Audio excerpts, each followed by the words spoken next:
guys, welcome to the second episode of Talking Out Loud with Kanisha. Today I'm going to be talking about physical health and how it has implications on your mental health, how both the things are connected. And to join me in this very interesting, very insightful session, I have someone who is an expert in his industry. He has more than 2 decades of experience. He's been a fitness trainer to some very big celebrities such as Amisha Patel, Nirav Modi, and several other celebrity clientele. Apart from that, he also runs a gym which is state of the art. It's a one of a kind gym. It's called United Strength, and the beauty about the gym is it's the fact that most of its trainer are absolute experts in their own right, and also their business model is something that has stood the test of time. And even during the lockdown, they are one of the few gyms that are up and running, that are doing really well. So I have with me Clinton Rebello today. Hi, Clinton. Welcome to the second episode of. Hi. Welcome to the second episode of Talking Out Loud with Kanisha, and thank you for joining me on this very important session where we are going to try. You are going to try and shed light on workouts and exercise and its implications on someone's physical being. Well, I'll do my best. And since you're the host, I think we should start by shooting the questions. Or do you want me to speak about my business model a little bit more? I'd like you to speak about your business model, and I'd request if you can sit back a little bit, because right now I can only see like half of you. I can't see your head. So if you can just sit back a little bit more. Is this good enough? Yeah. Okay. So United Strength has been... About your journey, how has your fitness journey started? How did you get into this line of work? Because I'm sure when you got into it, it was not a very regular profession to take on full time. So how has your journey started, in this industry? So it was more than 20 years ago. The fitness business was quite different. Of course, it was always on the rise. And right now it's taken a whole different proportion. But speaking about where we are right now, and of course, we didn't anticipate this was going to happen.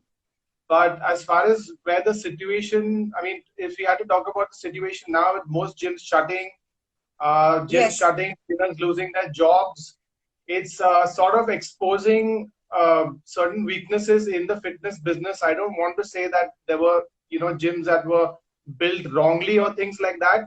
But, a strong foundation, someone being in the business long enough, having all the experience, that does make a difference. Of course, I started just like everybody else, wanting to be fit. The only thing is, in our business, we don't have a lot of people who've been around for more than a decade or more than 2 decades or so. I think in your profession, if I had to ask you a question, how would you say, a very experienced actor, how many years would he have spent acting? How many years? More than a decade, maybe 25 years, 30 years. Like if we are to see the popular trends like Mr. Bachchan, and if we are to see the senior actors, they've all been around. Even Shah Rukh sir has been around for a long time now. So yeah 20 plus years. So the thing about our business is that we're quite new, and most of us haven't been around very long. So we only have amongst the people that I know in my circle, we have Kaizad Kapadia, we have guys like Craig Scott, Abbas Ali, guys like Viraj, who've been around for more than 20 years. But apart from that, it's very rare. It's mostly a profession where people come in, they train for about 5 years, and they get into the whole hype. They want to build their own bodies, they go through a transformation, and then they feel like they want to be trainers and fitness professionals. But expertise, I think in any business you cannot get in 5 years. It's not possible. I think it takes a lot longer to call yourself an expert. So what happens is most of these gyms that have shut because the business model was probably already a loss-making model.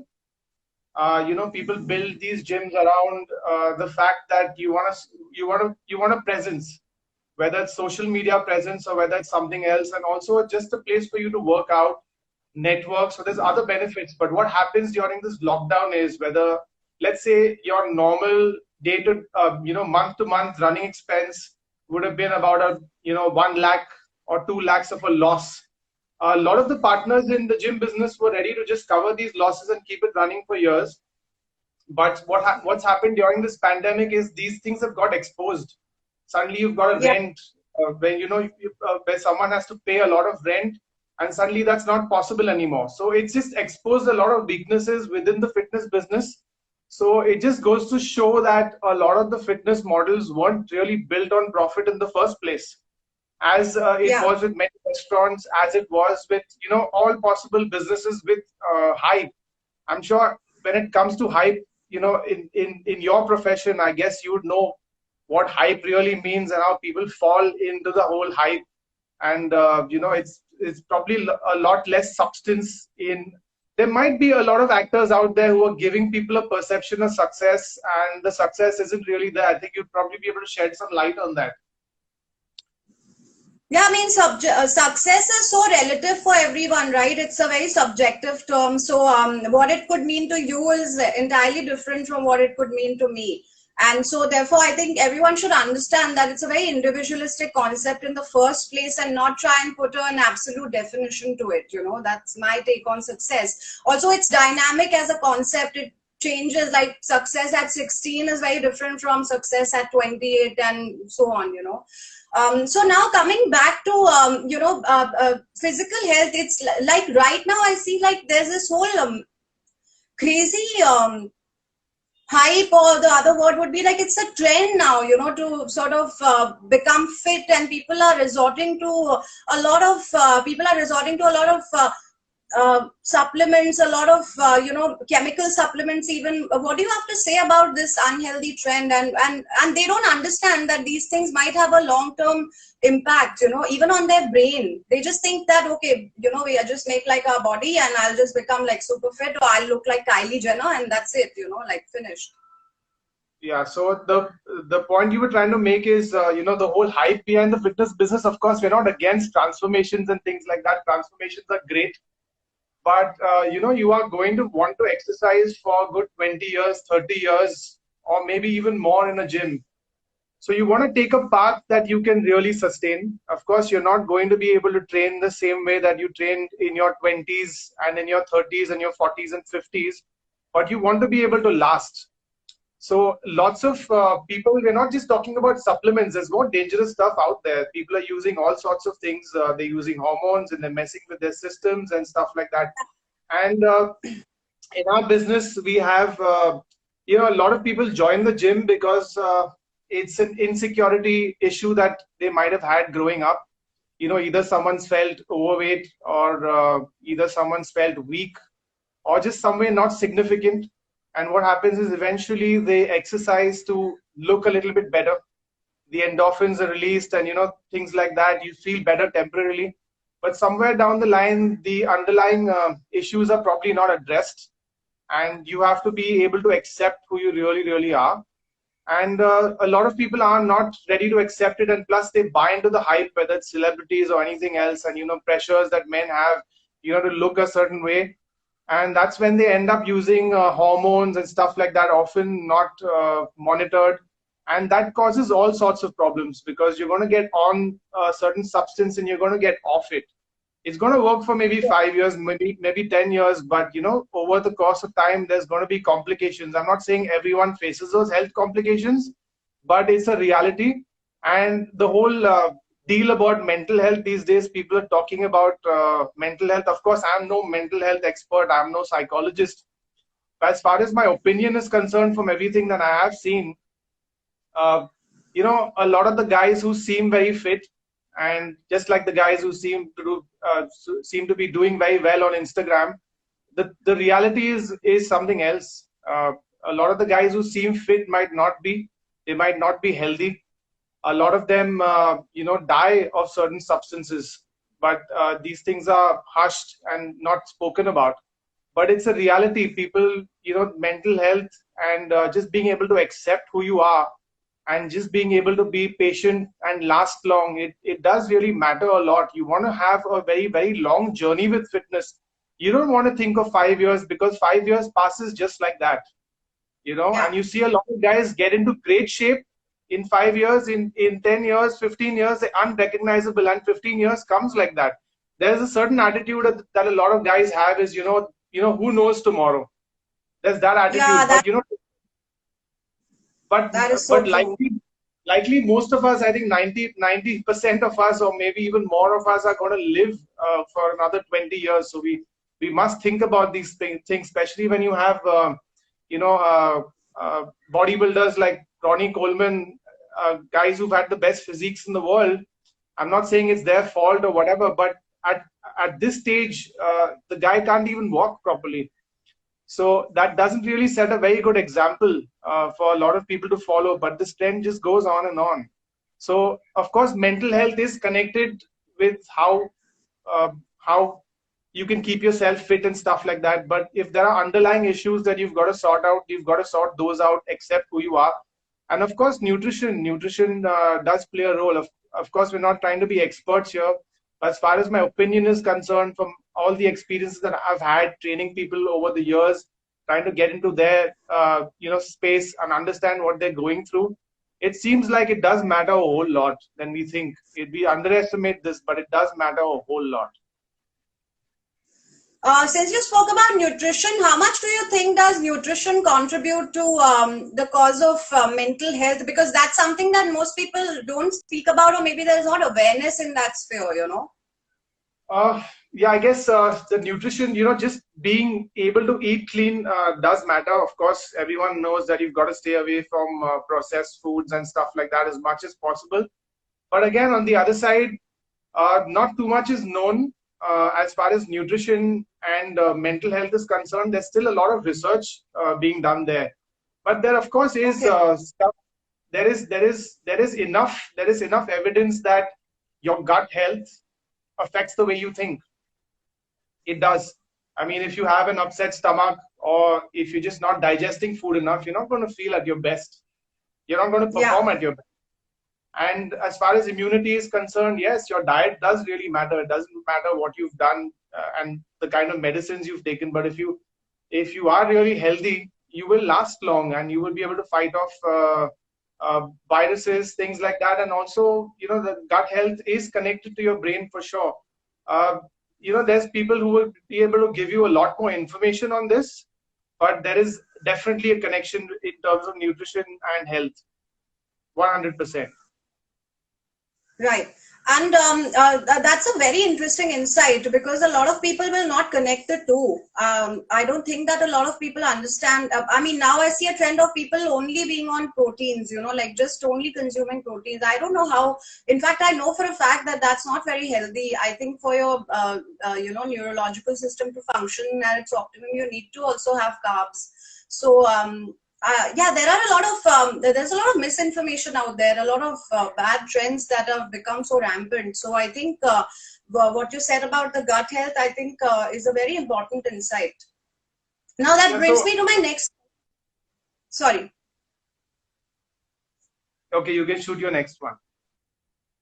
Yeah. So my next question is, a lot of people now there are studies that show that exercising or workouts, they work like an antidepressant.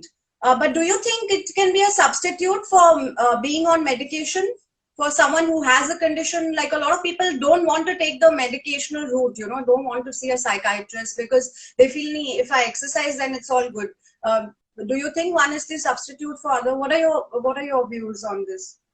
Well, I think exercise definitely does contribute to better mental health for sure. I'm not sure if it can substitute an already existing condition or if it can cure that, and I'm not even sure that we have the right kind of help in terms of, the whole, in terms of medical help and in terms of speaking to the right professionals, doctors, things like that. I don't really know if we have a very clear-cut connection. We're still in that stage where we're learning a lot. And even medical professionals, they don't really have all the answers. But there are a lot of people you want to speak to, and you want to connect the dots. You want to connect the dots there. But again, getting back to just going to answer a bit of your previous question in terms of exercising long term. You want to stick to an exercise plan that you can stick with, and that's not going to get you injured. So I see a lot of people training just randomly, just doing anything at their homes. Of course, exercising is better than not exercising, but there is a certain balance to things. There's a certain balance to things, and you can't just be running around, jumping around, and not expect yourself to get injured tomorrow. And if you do get injured, of course, you'll develop imbalances. I just keep talking always about, people training and not looking at their posture really. So a lot of guys would go to the gym and whatever they can see in front, they're training that. But they don't realize that you've got to balance things out and also train the muscles on your posterior. For example, if you're strength training, you've got to have that balance. And if you don't have that balance, you're not going to last long. Okay. And if you don't last long, you end up with injuries, you end up with stuff like that. It's going to bog your mind down. You're going to feel like you cannot exercise anymore. So you've got to learn to last long, and you've got to learn to get some amount of professional help. I want to just call out, I want to shout out to the people just that, you want to be a little bit more careful about just following any random workouts online, because there's going to be an increased trend for people to follow online workouts. So you want to be a little bit more watchful there, and I would say consult a fitness professional at least, and just find out how you can balance things out a little bit more. I think that's a great point because now I've seen a lot of people who are not even professionals, starting their own workout programs. I don't know what their credibility is, but anyhow, they do start, and they have a lot of takers as well. My next question is that now it's very interesting that you said that they shouldn't follow random trends, but then how do you know what is the right workout for you? How can a person zero in on the correct workout? How will they know that, okay, this is what works for me? Because let's face it, everyone can't afford consultation or specialized consultation. So what's the remedy for the masses? Like how do they figure? Yeah, it's a good question, and unfortunately I don't have the answer to that completely. But if I had to give you an insight, I would say do a lot more research, because a lot of workouts do a lot more research for yourself. A lot of workouts out there are just a list of exercises with a brand name attached to it. For example, they would have anybody, whether it's General Motors or anyone, would come up tomorrow and have a list of 10 exercises. And the trend is that the more tired you get, the better the workout. That's the whole trend. But sometimes you aren't really getting stronger, and you're probably overtraining, and you don't know how much to train. You're probably overtraining. And again, now if you overtrain, a lot of fitness professionals also do, and the guys who are obsessed with overtraining also do, that can have a whole other effect, not just on your physique and your physical health, but also your mental health. So stay away from overtraining.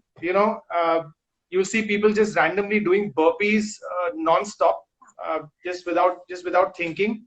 So you've got to sometimes look to consult someone, if not train with someone, or at least consult someone, or do some research, do some reading, try to look up to the professionals who've been around for a very, very long time, and they will help you formulate a training program. They're available. A lot of us are available online now. We weren't available before that.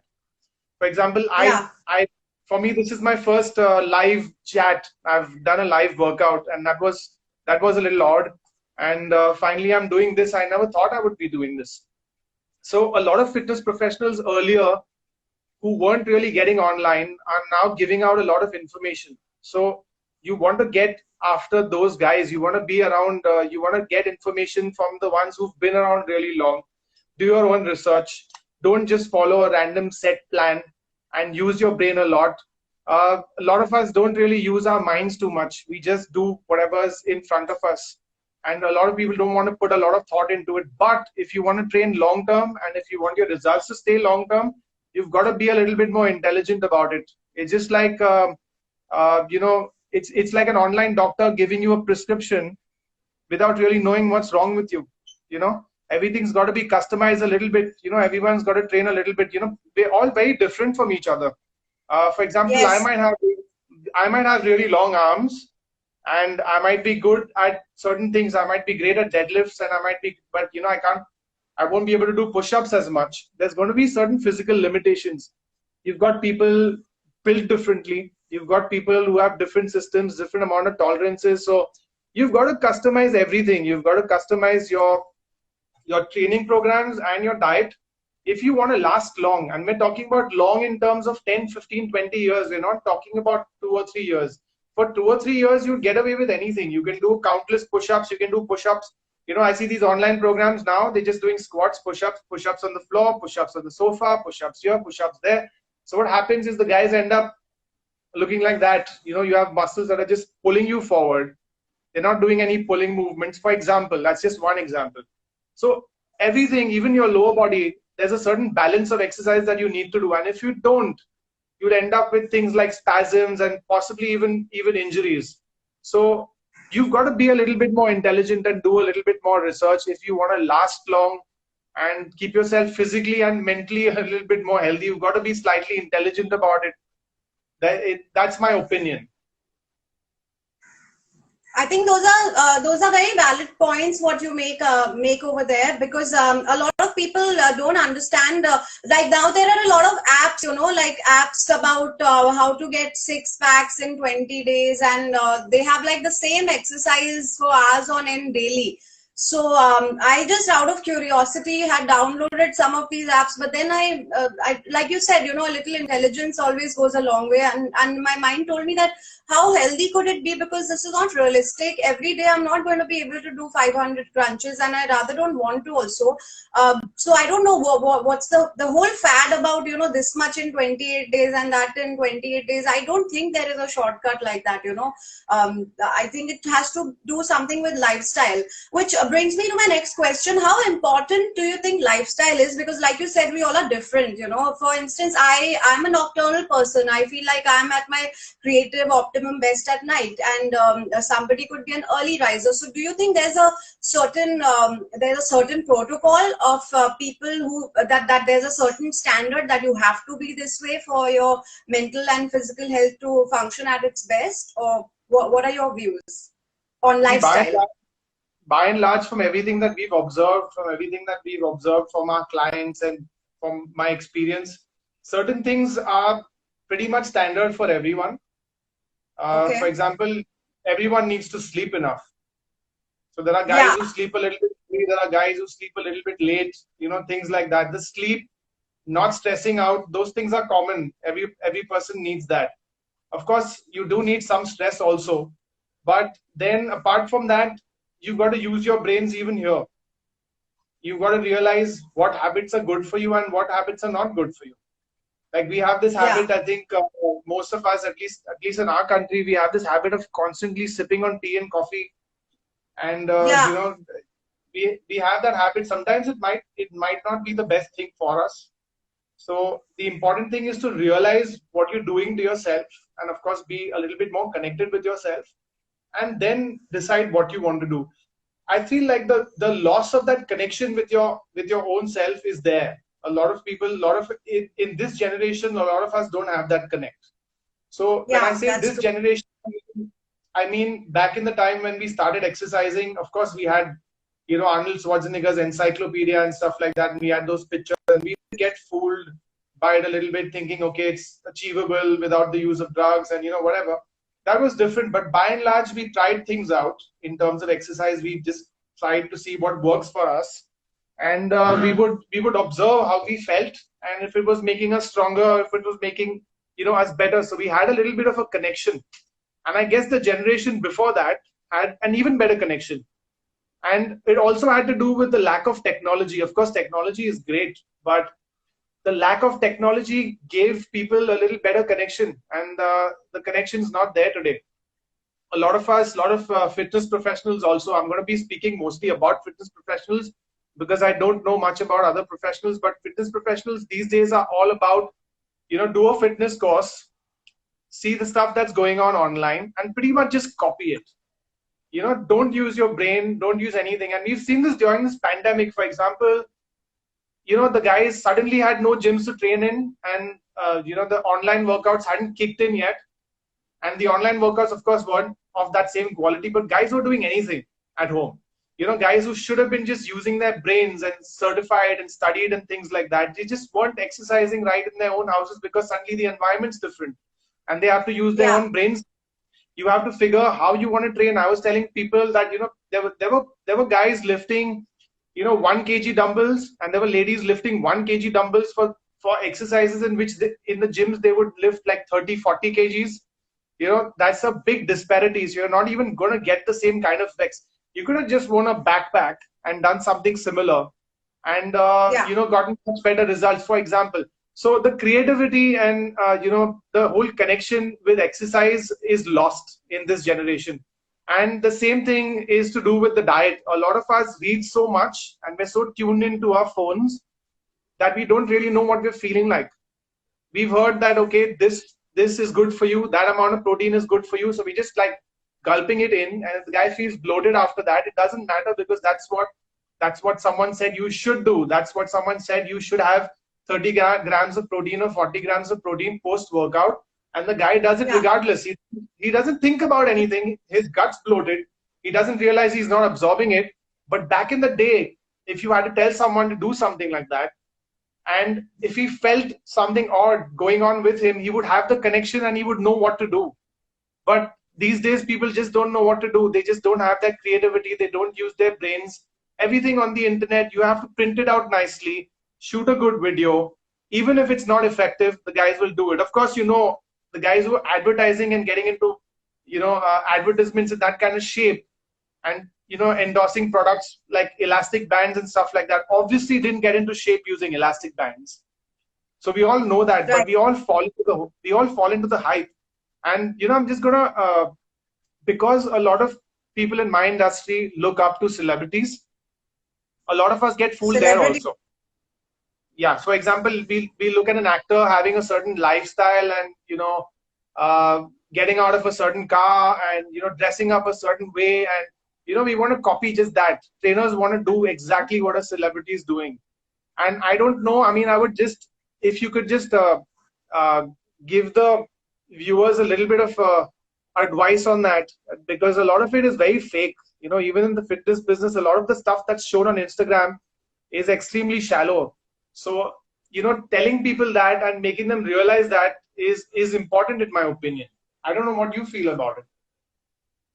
I mean, we've spoken about this so many times, and my views are that this is one of the fakest industries ever, the industry that I'm in, unfortunately, and literally everything is a farce here.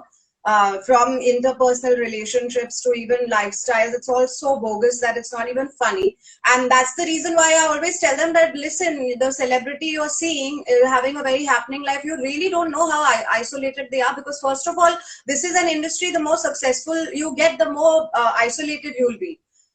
Regardless of how it looks, at you attending film premieres is not you being, around friends, right? That's just a formality you do for your social media presence or your media articles or whatever. It doesn't mean anything. And that has been very evident in the recent case that happened with Sushant Singh. He was somebody at the apex of success. I mean, first of all, self-made person, and did so many hit films, solo lead, that's very difficult to get as an outsider, to get a solo lead hero project. And the fact of the matter was, he was that depressed that he just hung himself. So I really urge people to not fall for this whole, this whole Instagram interface. It's just really a fraction, not even a fraction. It's a fabrication of the life that is being led. And only the person themselves can know what they are going through. So I'm saying my life is also not perfect, You might see my pictures and feel like, oh, wow, the life. And, first of all, this whole idea about people, in my industry having, a certain kind of looks and certain kind of access to things. Oh, wow, they are so lucky and they are so popular and therefore they must be so happy. It's completely a fallacy. It's not true. It has nothing to do with how popular you are or how good looking you are. If you are dealing with your own demons, then you're dealing with them. So I just urge everybody to not fall for this bait, that, oh God, celebrities are so perfect, and we are not. Any celebrity telling you that they are perfectly happy, okay, if they genuinely are, then I don't know, they must have done some very good karma, but nobody is. Everyone's going through their own journey and ups and downs, so just don't buy into it. And what is happening, I think, is people are trying to level up, like if I have a favorite celebrity, then I'm trying to have a life similar to hers. But I myself don't know what her life is. What she is online is not who she is necessarily or at all, right? So this whole thing of trying to model your life around your favorite celebrity, I think, is causing more depression than ever. That's my personal observation. That's my So personal observation. just to extend that a little bit, if I had to just share a few, my experiences in this business. See, since I've been running a lot of gyms for many years, and corporate gyms and stuff like that, I've interviewed a lot of trainers, and sometimes I stay away from the ones who I feel have already bought into the hype, and the Yeah. stuff that I probably need to unlearn to get them to even work with me. So you have trainers who say that, I'm doing this, I'm doing that, and you realize they're just aping or just copying a certain celebrity, and they really don't have a mind of their own. So I spend a lot of time telling, especially trainers, because trainers are all about, okay, you make X amount of money. As soon as your paycheck comes along, go and buy some clothes, go and buy a nice pair of shoes and just post it all over Instagram and stuff like that. So what happens is they're buying into that. They get addicted to that hype. So what I do with a lot of the staff is I ask them to save up on money. I ask them to invest and do stuff like that. Like I remember growing up and when the internet had really caught up, and I remember everyone was, I was always investing. I was always the kind of guy who invested my money. And I would say part of the success for United Strength, the whole gym model, was that it wasn't all about the hype. Like we didn't really spend a lot of money on marketing and stuff like that. It was all about giving someone a good experience. It wasn't about, trying to market it as a celebrity gym. It was for everyone. And what happened eventually is we made profit, and we didn't really fall into that hype. And because of which, even after this whole pandemic is kind of I don't know, we're still in the middle of it though. And Yeah. because of which I feel like the gym's still successful, while the weaker models that were more about the hype and more about just the social media presence and stuff like that, they've kind of crumbled. And Yeah. the same thing to do with restaurants. I'm not an expert in with restaurants, but a lot of restaurants also are going to shut. A lot of businesses will shut. So that's an important point I wanted to make, and I wanted to also prove that, long term is not about the clothes you wear or what you post on Instagram and stuff like that. Because 10 years down the line, what really matters is how you've kept yourself. If you've saved enough for yourself, if you're ready for Yeah. situations like this, there might be another one. What if there's another kind So of a true. situation that we have to go through where gyms are shut again? What do we do then? Are you going to waste all your money on clothes and shoes and Instagram and promoting yourself and spending a lot of time on Instagram? Of course, now we've got to balance things out and spend some amount of time online, but you can't continue to do that all day. And I'm seeing people do Yeah. that all day, and I feel like long term it doesn't work.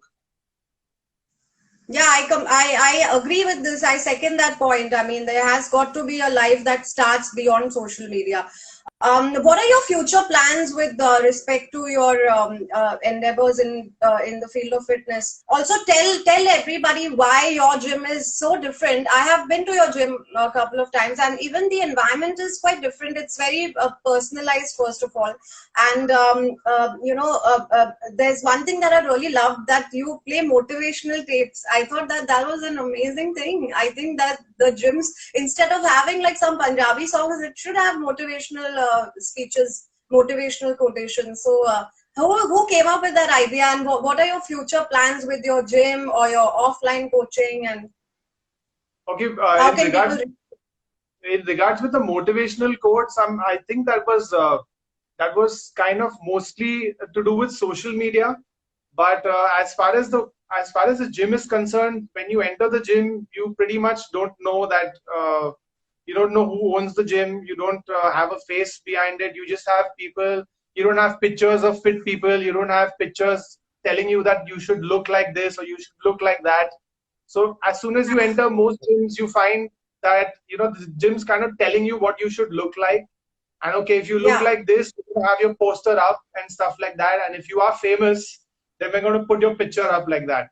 So what yeah, happened with the business model is I wanted to work with a lot of trainers, And in the gym business, it doesn't happen because a lot of gyms are very insecure. They don't let trainers get in. So a lot of people who work for me or work with me, I would say, they have their own brands going on the side and stuff like that. And we really don't have a problem with that.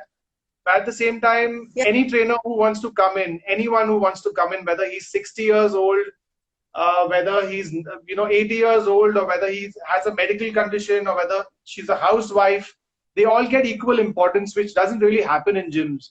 What happens in gyms is we cater to a small 20 to 40-year-old male crowd, and maybe the females also, a little on the glamorous side. So our gym is catered to a lot more. It's the audience is a lot wider. The scope is a lot wider. The professionals are, I would say, I worked with people who could teach me something. Usually gyms Wow. are about, yeah, gyms are always about one person, it's either my way or the highway. It's one name. So I didn't really want to flash my name. You don't find my name flashed over my gym anywhere. It's all about the Yeah. people, and it's about the trainers. So that's one thing I didn't want to do. And what that did is that it attracted very good people who wanted to work with me, I would say, not for me. Okay. And what happened then was I got a great set of trainers who then would just pretty much take care of everything and treat the gym as their own, because they Right. knew they're trying to build their own names, and the gym pretty much was an autopilot. So I felt that not buying into the hype and not doing what everybody else did in terms of Yeah. marketing it, and going all over social media and flashing a celebrity's name and stuff like that, that's the kind of stuff we didn't do. I'm not saying that you shouldn't do it, but this is one of the reasons we succeeded, is because we believed in more work and more, just focusing on the existing members that we have. For example, if a woman would come in her 50s, she's most likely going to recommend her whole family to come to the gym. Whereas if she went to another gym, she would feel intimidated. She would feel like she's not important enough. So I feel like we've not given importance to a certain section of population that gyms should be giving importance to. And that's why I feel like United Strength succeeded. And also working with physiotherapists, getting great advice. Like, for example, if I didn't learn from a gym model like Kaizad Kapadia's, there was 5Fitness there. Of course, we've learned a Yeah. lot from the model, and then decided to what to do and what to not do. And so those were the reasons that we succeeded. I got a lot of advice from people who are around really long. Of course, I've been around really long compared to how long trainers actually last. So I was mentioning names like Abbas and Kaizad Kapadia and Rahul Bhatt and Viraj and Craig Scott and guys like that. I did learn a lot from them, and I think as in any industry, it's very important to learn from people who've already been around for that long. I don't know how it Yes. works in showbiz, but I would recommend that if you're a fitness professional, that you should definitely seek advice from someone who's been around really long, because experience matters more than anything else. I don't really know how it works in your business. I don't know if these guys are approachable. I don't know if you have a Nasiruddin Shah who can advise a guy who's struggling, or I don't know how approachable they are or whatever, but it's very important to get that experience and to get some insight from someone who is experienced and who's been around that long.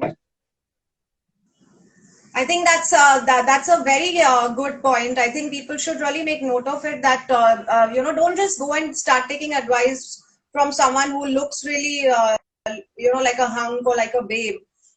This whole tendency of just equating somebody who looks really good with being, that's the whole tendency, right? Like, if you look good, then you are like, you are know it all. Anything you say, then it's like credible. It's a general Yeah, tendency. I think it's so flawed. It's absolutely flawed. I mean, I could look really good, but I may not have any wisdom about life. That's not me per se, but I'm just generally saying. So don't equate wisdom and experience with, oh wow, look, this girl is like looking like Kylie Jenner, and like she is the one who has all the answers, or this guy is like Hrithik Roshan and he must be knowing everything. That's not how I think real life works. So Clinton, tell me about your online projects. What is coming up next? How can someone, let's say, sitting in Jalandhar or someone sitting in Ranchi, if they want to get coached by you, or if they want to reach out to United Strength, how can they do so, or if can they do so at all or not?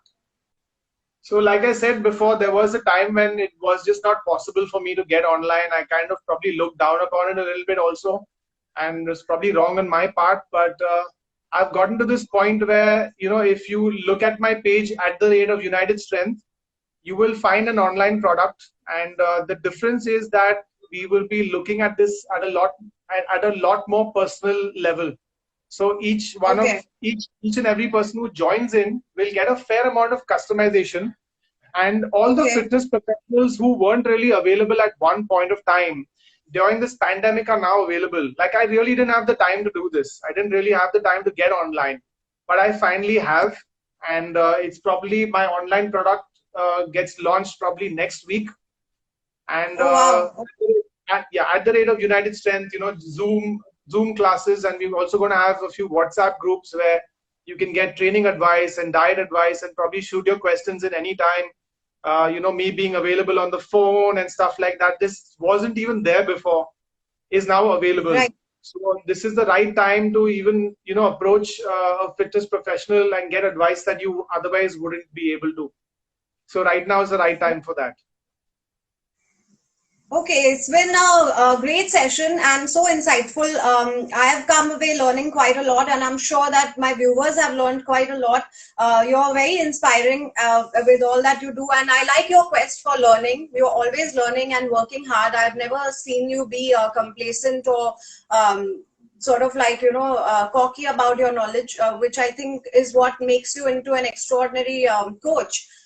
Even mentally, I think you're very inspiring as a person, because you have a lot of wisdom and a lot of insight about real life.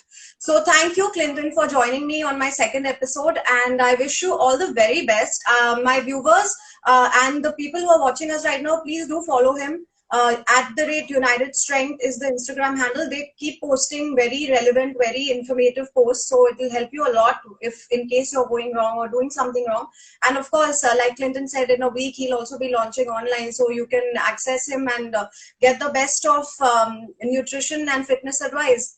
For now, I'll be signing off, but thank you for joining me on the second episode. I'll be back with my next guest, and we will continue our discussion on mental health and ways we can maximize it and optimize it. Thank you so much, Clinton, and all the best to you.